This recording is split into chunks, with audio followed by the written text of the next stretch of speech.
अच्छा बच्चों, कल हम बात कर रहे थे ऑन द अपॉर्चुनिटी कॉस्ट। शुरू करते हैं आज का काम हम। बिस्मिल्लाहिर्रहमानिर्रहीम।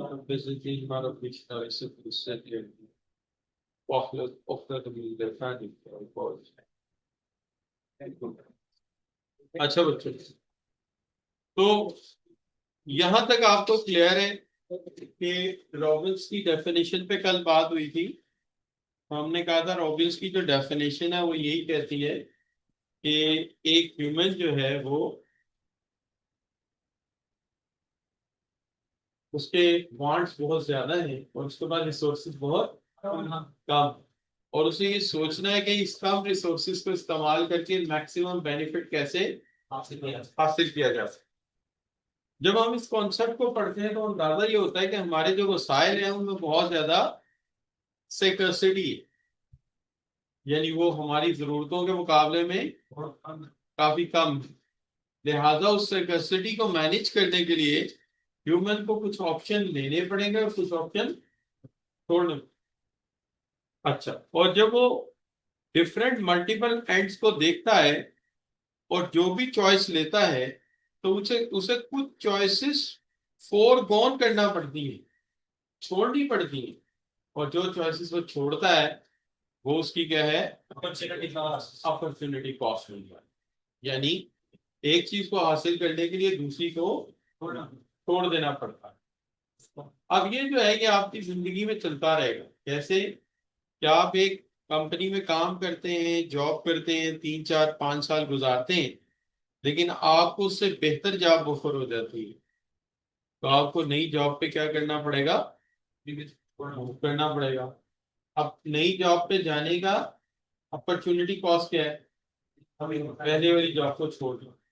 आपको भी खाली जॉब ही लगेगी, लेकिन वहां जो आप जॉब कर रहे थे वहां आपके कोलीग भी थे, आपका एक सेटअप भी था, आपका अपना रूम भी था, एक एडजस्टमेंट हुई। उन तमाम चीजों को आपको क्या करना पड़ेगा, छोड़ना पड़ेगा। तो ये है कि जब एक ऑप्शन लेते हो तो बाकी ऑप्शन छोड़ने पड़ते, इसको कहते हैं, ये ठीक है अपॉर्चुनिटी कॉस्ट है। और ये हर चीज की होती है। मिसाल के तौर पे मैं आज यहाँ खड़ा लेक्चर दे रहा हूँ, इसकी भी अपॉर्चुनिटी कॉस्ट है। मैं इस वक्त घर बैठे आराम से नाश्ता कर सकता था, रेस्ट कर सकता था। तो इस काम को करने की अपॉर्चुनिटी कॉस्ट क्या है, I have to leave my family. मुझे अपनी फैमिली को छोड़ के आना पड़ेगा, अपने तमाम लवाजमात। अब यहाँ आप आए तो आपकी भी अपॉर्चुनिटी कॉस्ट है कि अपनी तालीम की खातिर आप अपने प्लेयर, अपना एंजॉयमेंट, अपने गैजेट, अपनी गेम्स छोड़ दिया। ये इसकी क्या है, अपॉर्चुनिटी। राइट बच्चों, तो ये हर एक में होती है। जब भी ऑप्शन होगा अपॉर्चुनिटी कॉस्ट लाजमी होगी। लेकिन इन्होंने आगे शुरू कर दिया क्या, अपॉर्चुनिटी कॉस्ट की डिटेल्स। इन्होंने कहा कि एवरी वन हैज 24 आवर्स, हर बंदे के पास 24 घंटे हैं। और एक मिसाल दे रहा है कि आप लेक्चर देने आ गए हैं, आप दोस्तों के साथ फिल्म देखने चले जाते हैं तो बाकी काम रह जाते हैं। कुछ ऐसी मिसाल इसने बनाने की कोशिश की है। लेकिन इस अपॉर्चुनिटी कॉस्ट के कॉन्सेप्ट को उसने 3 जगह इस्तेमाल किया है, एक घर में, एक फॉर्म में और एक घर में। अच्छा, घर में इस्तेमाल ऐसे किया है, कहता है the satisfaction forgone by consuming good A rather than spending money on good B. ठीक है जी, यूं समझ लो कि ये चॉकलेट आइसक्रीम है, ठीक है, सही हो गया बात। और ये समझो कि स्वीट क्रीम की आइसक्रीम। अब तुम दोनों में से एक ले सकते, या तो वॉल्स की चॉकलेट खा लोगे या स्वीट क्रीम की आइसक्रीम खा लोगे। अगर एक लेते हो तो दूसरा आपको छोड़ना पड़े। क्या हाल है बच्चों। अब हमारी फैमिली जब निकलती ना आइसक्रीम खाने, तो जो मैं और मेरी वाइफ है, हम जरा रिवायती लोग हैं, तो हमारी कोशिश होती है कि हम फलूदा होता है ना वो खाएं, खोए वाली कुल्फी खाएं। हाँ जी। और जो नए बच्चे हैं उनकी होती है स्वीट क्रीम खाएं या वेफल्स पे जाएं। अब अगर हम वेफल्स खाते हैं तो फलूदा नहीं खा सकते, और अगर हम रबड़ी वाला दूध पियेंगे तो दोनों ही मिक्स कर देंगे, दोनों में से एक चीज, तीनों में से एक चीज हो सकती है। तो घर में भी जब एक चीज इस्तेमाल करते हैं तो दूसरी रह जाती है, तो ये क्या है, इसकी अपॉर्चुनिटी कॉस्ट है। दूसरी तरफ फर्म है, फर्म अगर एक प्रोडक्ट डेवलप करते हैं तो दूसरा प्रोडक्ट डेवलप नहीं कर पाता। कैसे? जैसे मैंने मिसाल दी थी हलीब की, कि हलीब वाला ने जब बिजनेस में आना था तो उनके पास ऑप्शन थे कि वो चॉकलेट बनाए, आइसक्रीम बनाए, और ये जो जैम्स वगैरह नहीं होते जो हम नाश्ते में यूज करते हैं, जैम्स बनाए, और क्या नाम लेते हैं, बच्चों की स्वीट चॉकलेट्स बनाए, और क्या शाबाश बच्चों, उनके पास ऑप्शन थी आइसक्रीम बनाई। लेकिन उनके पास जो बजट था वो इतना था कि जिस चीज में स्पेशलिस्ट था उन्होंने वही ले ली, और वो क्या था, डेयरी प्रोडक्ट्स। तो उन्होंने बनाना शुरू कर दिया, दही, दूध। ठीक है जी, क्यों? क्योंकि उनकी एक्सपर्टीज इसमें ज्यादा थी। तो उन्होंने कहा कि वो ऑप्शन बाद में लेंगे, ये ऑप्शन पहले लेंगे, तो एक ऑप्शन पिक किया, बाकी कुर्बान करना अपॉर्चुनिटी कॉस्ट। क्लियर बच्चों? अब ये अपॉर्चुनिटी कॉस्ट हाउस होल्ड को भी बेयर करनी पड़ी, फर्म को भी बेयर करनी पड़ी, और गवर्नमेंट को भी बेयर करनी पड़ेगी। कैसे? गवर्नमेंट को बेयर करनी पड़ेगी ऐसे कि गवर्नमेंट या तो क्या करे, सारी चीजें हटा दो यार, बहुत सी या तो गवर्नमेंट ये करे कि हमें हेल्थ दे दे, एजुकेशन दे दे, या मेट्रो बस बना दे। अब ये चॉइसेस, तो जब गवर्नमेंट ये देखने जाती है तो कहती है यार हेल्थ की प्रॉब्लम आती है, लेकिन कभी कभी आती, किसी किसी को आती, लेकिन ट्रांसपोर्ट की प्रॉब्लम रोज आती है और सबको आती। तो उन्होंने क्या किया, हेल्थ पे थोड़ा कॉम्प्रोमाइज कर दिया। ठीक है, और उन्होंने क्या बना दिया, मेट्रो बस बना दी। उन्होंने कहा यार ये जरूरी है।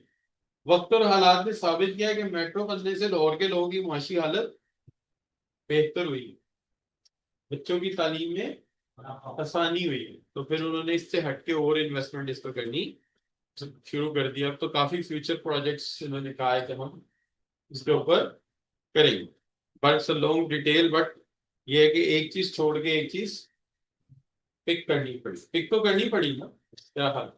अच्छा बच्चों, यहाँ तक ठीक हो गई बात? नो प्रॉब्लम जी, एवरीथिंग इज ओके।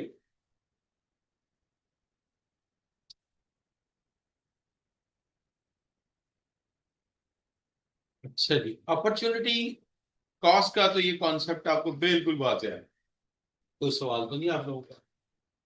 अच्छा बच्चों, अब हम कर लेते हैं अपॉर्चुनिटी कॉस्ट कर्व पे बात कर लेते हैं।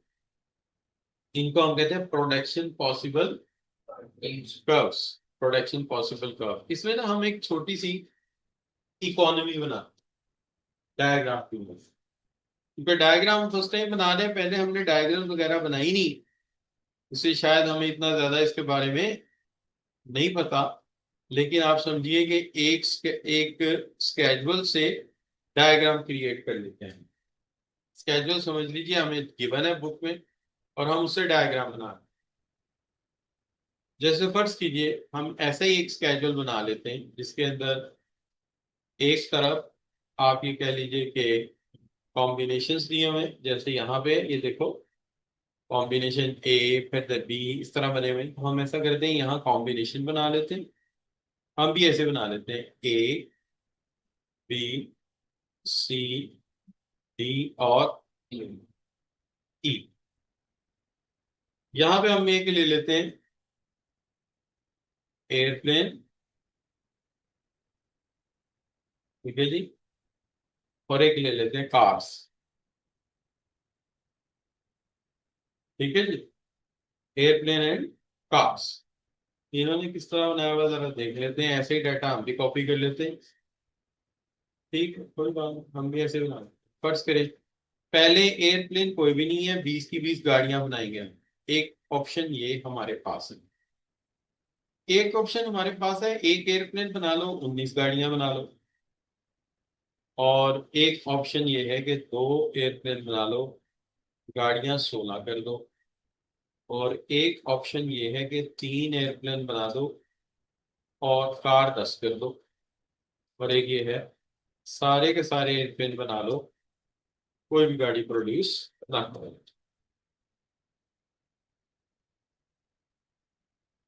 अगर आप किताब में देखें, मैंने डेटा में बहुत अच्छा कॉपी किया है, लेकिन थोड़ा सा मुख्तलिफ रखा है।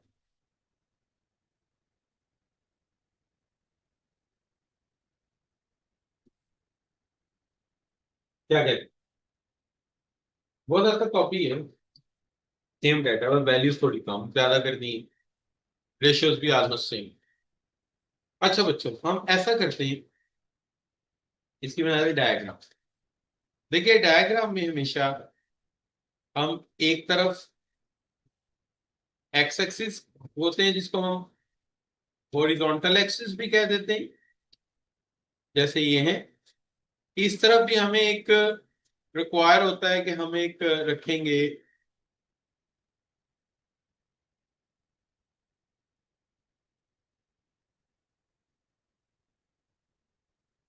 ये हमें हर तरफ ये एक्सेस होता है, एक हमें हर तरफ ये होता है कि जी एक तरफ एक्स एक्सिस है, इस तरफ भी हमें कुछ रखना है, तो हम कहते हैं इस तरफ रख देते हैं एयरप्लेन। और एयरप्लेन कितने हैं, 0, 1, 2, 3 और 4। 1, 2, 3, 4, मुश्किल तो नहीं। एक्स एक्सिस पे क्या रख दिए, एयर। ठीक है, आप कह सकते हैं कि सर हमें देख के आपको हमेशा एयरप्लेन की मिसाल ही क्यों आती है, तो आपको बनता है, लेकिन मेरा हाल आप समझ ही गए। अच्छा बच्चों, कार्स। कार्स ऐसा कर देते हैं बच्चों, हाफ किया ना दो स्केल्स को, तो यहाँ 20 कर लिख देता हूँ, नजर आ रहा है 20, और यहाँ 10 लिख देता हूँ, बाकी काम अंदाजे से चला देंगे। क्या हाल है, देखो पहला ऑप्शन तो यही है ना आपके पास, पहला ऑप्शन तो यही है आपके पास कि कोई भी एयरप्लेन ना बनाओ सारी, तो ये ऑप्शन कौन सा है, ए ऑप्शन। ठीक है। अच्छा दूसरा ऑप्शन क्या हो सकता है, दूसरा ऑप्शन ये हो सकता है एक एयरप्लेन और 19 गाड़ियां, 19 तकरीबन यहाँ रख देते हैं ये। तो ये एक इधर से मैंने पॉइंट ले लिया, और एक मैंने दोनों पॉइंट्स को मिला के एक पॉइंट क्रिएट किया जिसका नाम क्या है, डी। डी पॉइंट बता रहा है कि गाड़ियां होंगी 19 और जहाज होगा 1। ठीक है जी। अच्छा, अब चलते हैं हम इससे अगले कॉम्बिनेशन पे, क्या है बच्चों, अंदाजन 11 होगा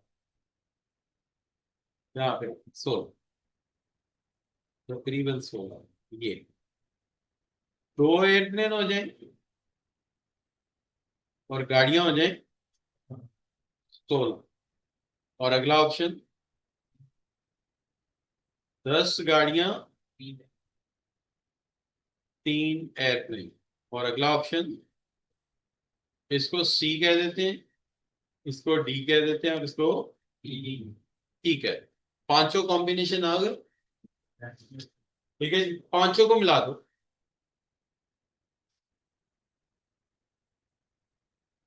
ये बन गई हमारी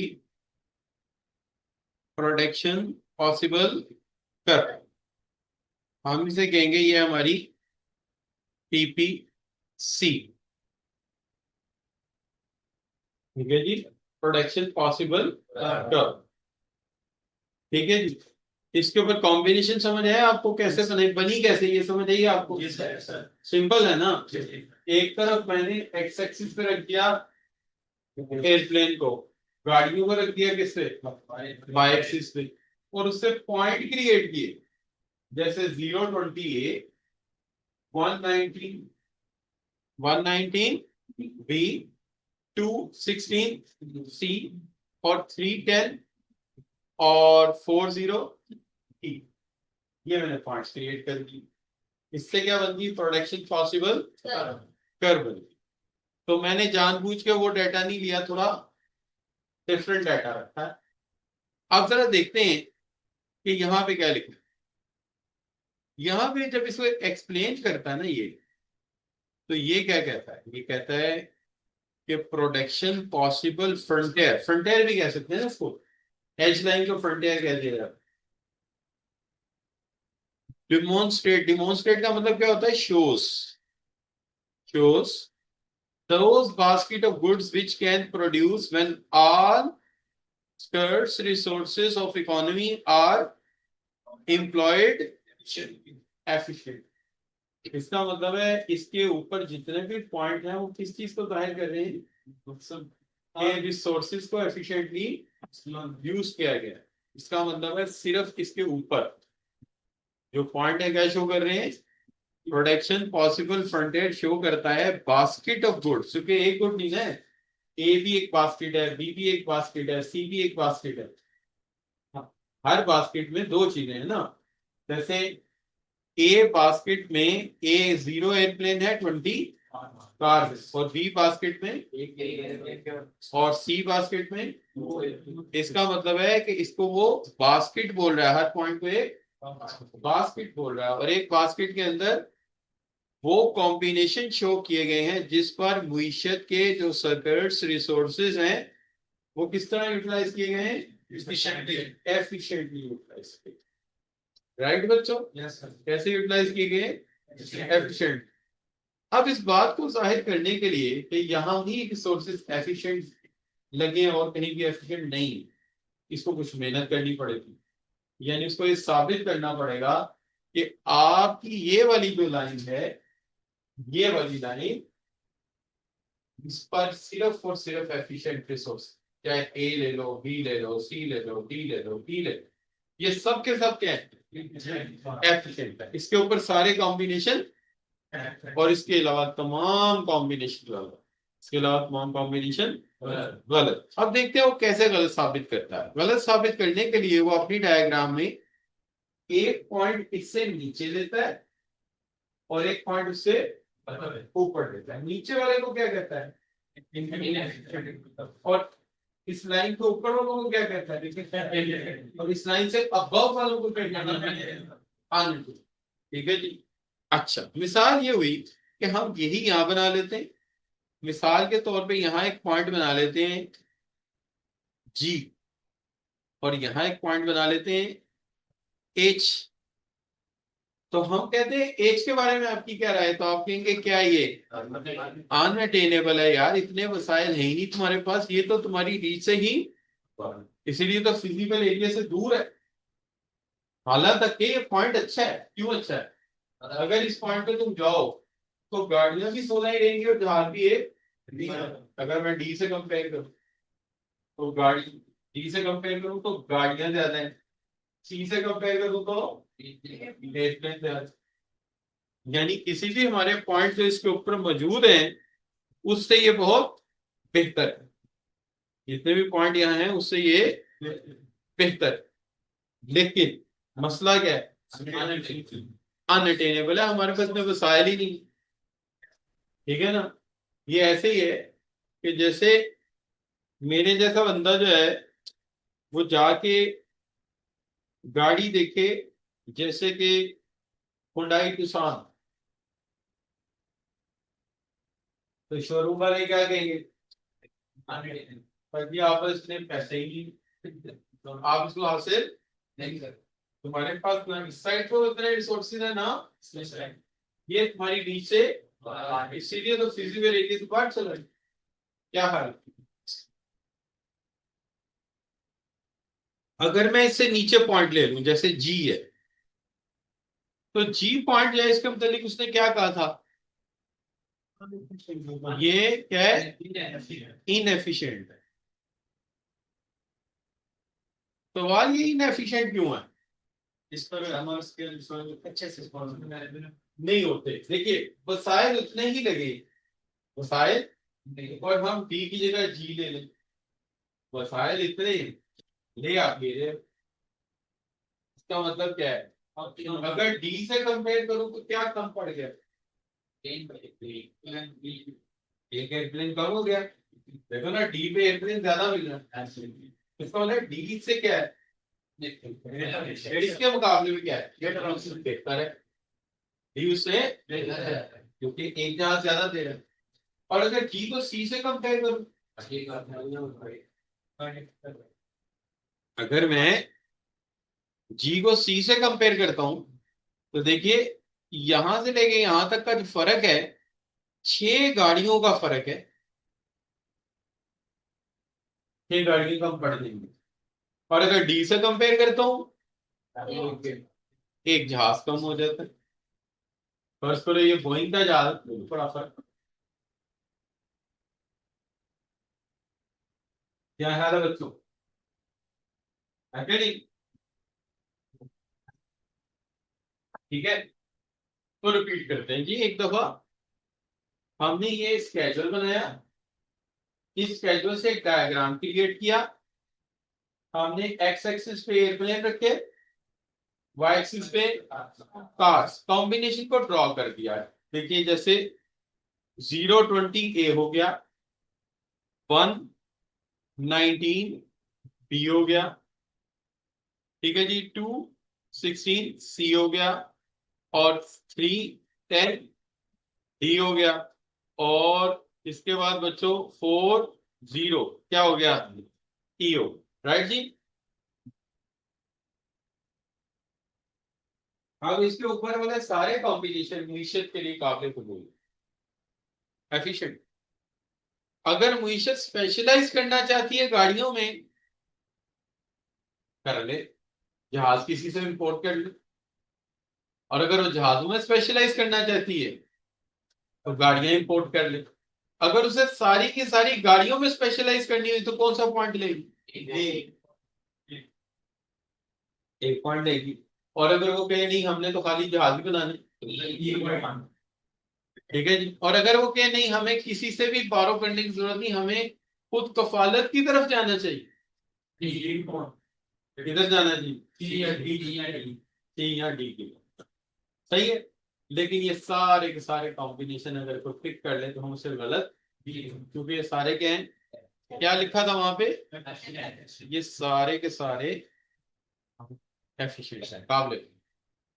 लेकिन नीचे का कोई पॉइंट नहीं लेंगे, क्यों, वो इनएफिशिएंट है। क्यों इनएफिशिएंट है, उसके डी पॉइंट से कंपेयर करके देखो, चाहे डी से कर लो चाहे दोनों से कंपेयर करके देखो। डी से कंपेयर करो जहाज कम दे रहा है, सी से कंपेयर करो तो या तो हमें सी लेना चाहिए या जी नहीं लेना चाहिए, जी नहीं लेना चाहिए, वरना इसका मतलब पता है क्या होगा, 300 रुपए किलो अगर मैंगोज हैं, अम्मी ने 600 रुपया दिया है और आप 600 रुपया देके आम 1 किलो लेके गए, इसका ये मतलब है कि आपकी जेब में अगर आप घी लेते हो उसका मतलब क्या है, क्या आपको 600 दिए आपकी अम्मी ने, जाओ 2 किलो आम लेके आओ, आप देके 600 ही आए हो और आम 1 किलो लेके आए, बिल्कुल यही मतलब कि मुईशत ने बेहतरीन रिसोर्सेज इस्तेमाल किए और करके क्या गवा दिए, एक जहाज को आ गया, यहाँ 6 गाड़ी को आ गया। लिहाजा आपको स्ट्रिक्टली जो भी कॉम्बिनेशन लेना चाहिए वो पीपीसी के ऊपर ही लेना चाहिए। और पीपीसी के ऊपर जाते हो, जहाज भी ज्यादा है गाड़ियां भी ज्यादा है लेकिन वसाइल ही नहीं है, उसका क्या हम कहेंगे हम आसमान पे पहुंच जाएंगे, पहुंच जाओ भाई, लेकिन इतने रिसोर्सेस नहीं, राइट जी।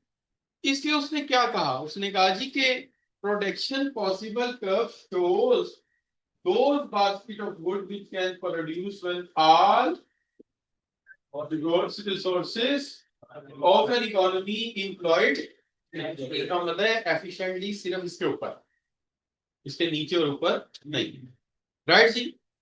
अच्छा, अब यहां पे अगर आप देखो तो हमने ये बना लिया, हमने ये भी समझ लिया। आप देखिए दो चीज प्रॉपर्टीज को बड़ा डिस्कस कर रहा है, इसके अंदर assumption भी है कुछ और पॉइंट भी, लेकिन जब टर्मिनोलॉजी आ जाएगी तब मैं उसको बात करूंगी थोड़ी देर। पहले मैं बात करता हूं इसकी प्रॉपर्टीज के ऊपर। इसकी प्रॉपर्टीज ना कुछ बताती हैं हमें, एक प्रॉपर्टी है इसकी डाउनवर्ड स्लोपिंग। क्या प्रॉपर्टी है? Downward sloping. अच्छा, डाउनवर्ड स्लोपिंग का मतलब ये होता है कि जब भी कभी कोई कर्व डाउनवर्ड स्लोप होगा, अगर एक चीज को ज्यादा करोगे तो दूसरी को कम करनी, इनवर्स रिलेशनशिप को। तो कहता है कि प्रोडक्शन पॉसिबल कर्व जो है वो क्या है बच्चों? डाउन। इसका मतलब ये हो गया कि यहां पर एक क्या है बच्चों? ट्रेड ऑफ है between two goods. Trade off का मतलब होता है कुछ लेकर कुछ देना। ट्रेड ऑफ का मतलब क्या होता है? कुछ लेकर कुछ देना। तो ट्रेड ऑफ है due to constraint of input resources. क्योंकि इनपुट रिसोर्सेज कम है, इसलिए एक चीज को बढ़ाते हैं तो दूसरी कम हो जाती है। कैसे? मिसाल के तौर पे आप ए से बी पे जाओ, ए से एक जहाज बढ़ेगा लेकिन एक गाड़ी कम हो जाएगी। बी से सी पे जाओ, एक जहाज और बढ़ेगा लेकिन 3 गाड़ियां लूज करनी पड़ेगी।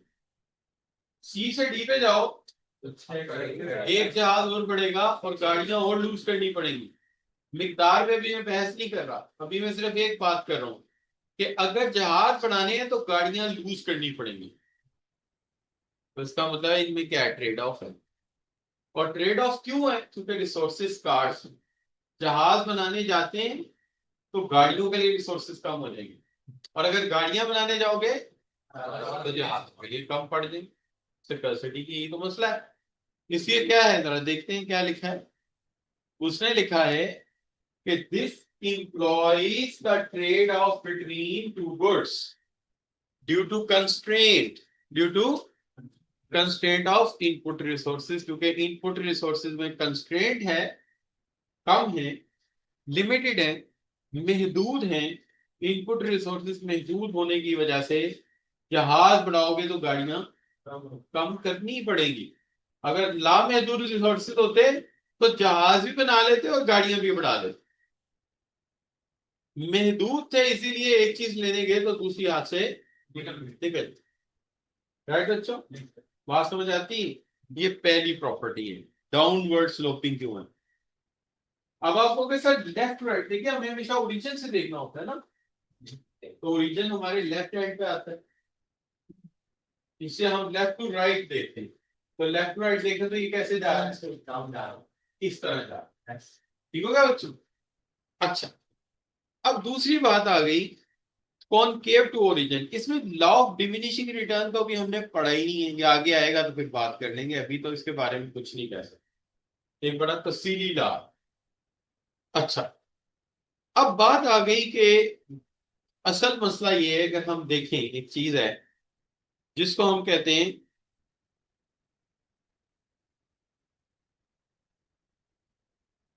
एक ट्रांसफॉर्मेशन हो रही है एक प्रोडक्ट की दूसरे में, लेकिन उसको समझने के लिए हमें पहले एक बात को समझना पड़ेगा। और वो क्या है, वो आप मेरे साथ साथ बोलेंगे तो याद हो जाएगी। बोलिए, पहले हम होते हैं फिर हम पाते हैं। दोबारा बोलो, पहले हम फिर हम पहले हम फिर हम। ठीक है, इसका मतलब है पहले आप लूज करते हो किसी चीज को और फिर गेन करते हो। याद रहेगा? ठीक है। अच्छा, अब देखिए, अगर पहले हम लूज कर रहे हैं फिर हम गेन कर रहे हैं, जरा देखिए ए से बी पे जाइए, गौर कीजिएगा कितने जहाज बढ़े? एक। और कितनी गाड़ी लूज की? एक। तो एक लूज किया, एक ही गेन किया। रेशो वही लिखी है, loss of and gain of. Loss किया एक जहाज और गेन किया सॉरी, लॉस किया एक कार और गेन किया एक जहाज। अब चलते हैं बी से सी पे। कितना लूज किया गाड़ी को? 3। और कितना गेन किया? एक जहाज। अब क्या हुआ? 3:1। अब चलो C to D। ठीक है, आप देखो 6 लूज किए, एक गेन किया, क्या रेशो बनी? 6:1। अब देखो डी से ई पे गए, शाबाश। 10 लूज किए, एक गेन किया, 10:1। देखा जाए तो कुर्बानी बढ़ती जा रही है, कुर्बानी, सेक्रीफाइस, इसको हम कहेंगे अपॉर्चुनिटी कॉस्ट। अपॉर्चुनिटी कॉस्ट ये होती है ना, कुछ खो देना, खोने की कॉस्ट। तो पहले क्या खोया आपने? एक जहाज, एक गाड़ी, फिर कितनी खोई? 3, फिर कितनी खोई? 6, फिर कितनी? 10। हर अगले स्विच ओवर पे अपॉर्चुनिटी कॉस्ट में इजाफा हुआ। अपॉर्चुनिटी कॉस्ट यानी लूज करके कुछ गेन करना ना। तो पहले एक के बदले एक आया, फिर 3 के बदले एक आया, फिर 6 के बदले एक आया, फिर 10 के बदले एक आया। ऐसा क्यों हुआ? वो कहता है इसकी वजह है दूसरी प्रॉपर्टी की, जिसको वो कहता है कॉनकेव टू ओरिजिन। देखिए कर्व दो तरह, तीन तरह के होते हैं। ये स्ट्रेट लाइन है, ये वाली जो मैंने पहले बनाई। अगर मैं इसको इस तरह बनाऊं तो इसको हम कहेंगे कॉन्वेक्स, और अगर मैं इस तरह बनाऊं कॉनकेव, तो हमारी कर्व कैसी है? कॉनकेव। तो कॉनकेव होने का मतलब ये है कि some resources are not compatible for some goods. By switching resources from compatible goods to non-compatible, more of one product has to be forgot to get a little of other. हमेशा जब resources एक जगह से दूसरी जगह switch करोगे तो वो स्पेशलाइज तो दूसरे काम में थे, बनाते तो वो गाड़ियां थे। आपने कहा हो तो इंजीनियर ही ना, चलो जहाज बनाओ। अब गाड़ी बनाने वाला जहाज बनाएगा तो जाहिर बात है उतना एफिशिएंट नहीं होगा। तो आप कह सकते थे शुरू में क्यों होता है? वो तो आप क्रिकेट तो खेलते हो ना, तो जब बैट्समैन आउट होते हैं तो फौरन टेल एंडर भेज दिया जाता है। पहले किसको भेजते हैं? पहले ऑलराउंडर को भेजते हैं ना भाई। शुरू में तो नकम्मा तरीन बंदा थोड़ी भेज देते हैं, क्या करते हैं? पहले ऑलराउंडर को भेजते हैं। तो शुरू में जो भेजा गया ना वो ऑलराउंडर था, वो कहीं पहले जहाजों की फैक्ट्री में काम करता रहा, क्या हाल, साथ ये भी करता रहेगा, उसका इंटरेस्ट होगा, इसलिए वो एग्जैक्ट आके सब्स्टिट्यूट कर गए। लेकिन अगली दफा जो लोग गए वो गाड़ियों के एक्सपर्ट थे, जब मिसाइल बनाने गए या जहाज बनाने गए तो काम सीखने में टाइम लग गया, इसलिए 3 के बदले 1। उसके बाद जो गए उनका बहुत कम इंटरेस्ट था जहाज में, इसलिए उन्होंने क्या किया, उन्होंने तो कुछ भी कभी सूटा नहीं मारा। तो लिहाजा वो क्या हुआ? ठीक। और आखिरी वाले वो है जो बिल्कुल जहाज के मामले में नैले और गाड़ी के मामले में एक्सपर्ट।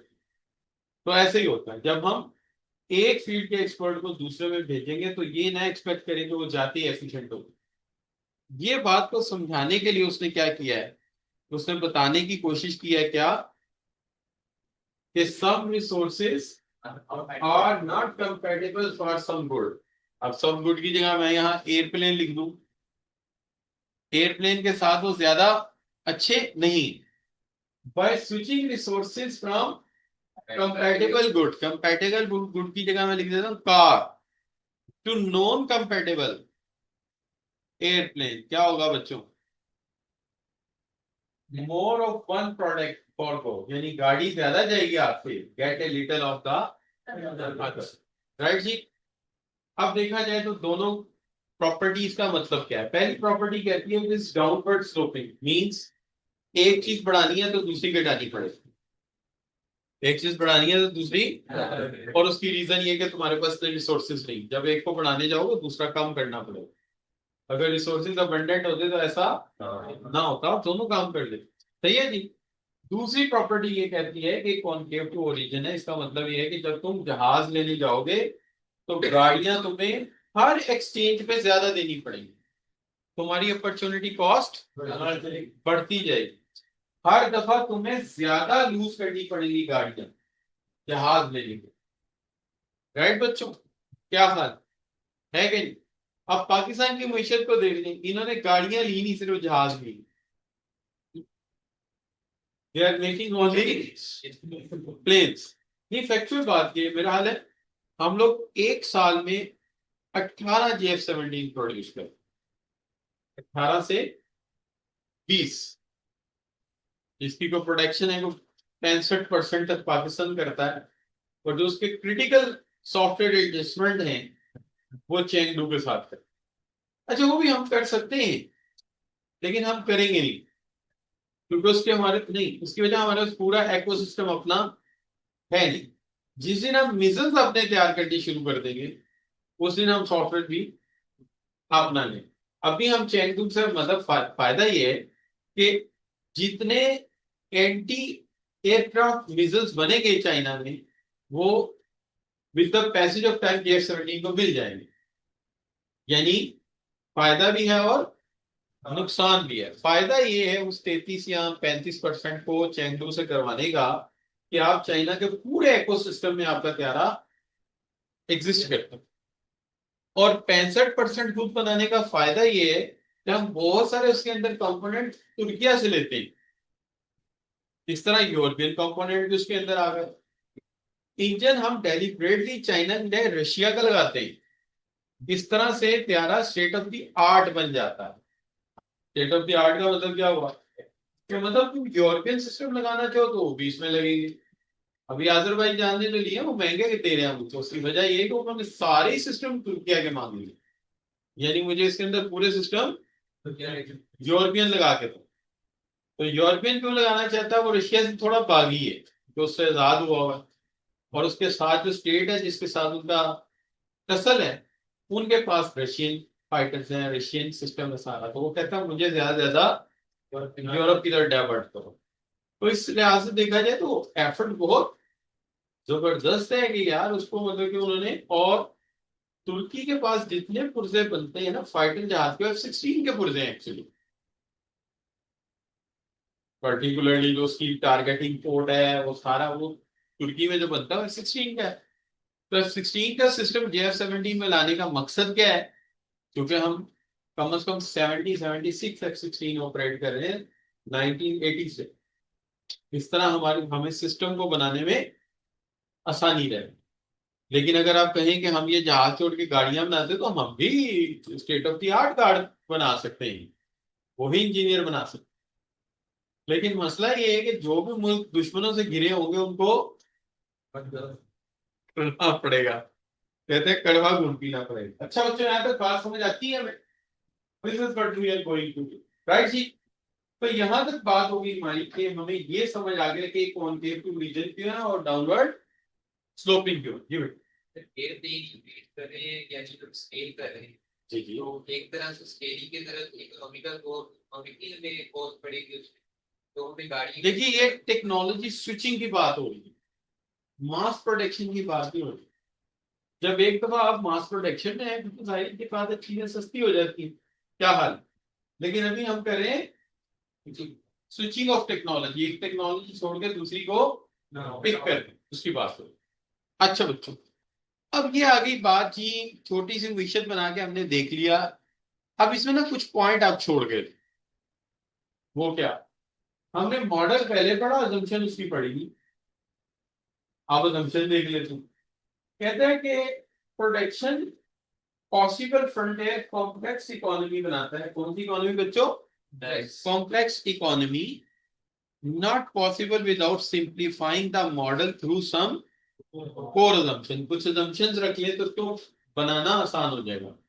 तो मुइशत बनाते वक्त ये जो हमने बनाई है छोटी सी मुइशत, इसमें सिर्फ दो प्रोडक्ट हैं, एक कार और एक एयरटेस। इसी को मैथमेटिकली एक्सटेंसिफाई किया जाए तो पाकिस्तान की, अमेरिका की, चाइना की मुइशत बन जाएगी। अच्छा बच्चों, कहता है इसके अंदर पहली assumption ये है कि हम हर सूरत रिसोर्सेज का क्या यूज करेंगे? एफिशिएंट होता है ना, तो बंदे का मूड नहीं होता रिसोर्सेज आया भी करता है। वो कहता है ऐसा हमारा कोई मूड नहीं है। हमारा सिंपल मूड क्या है?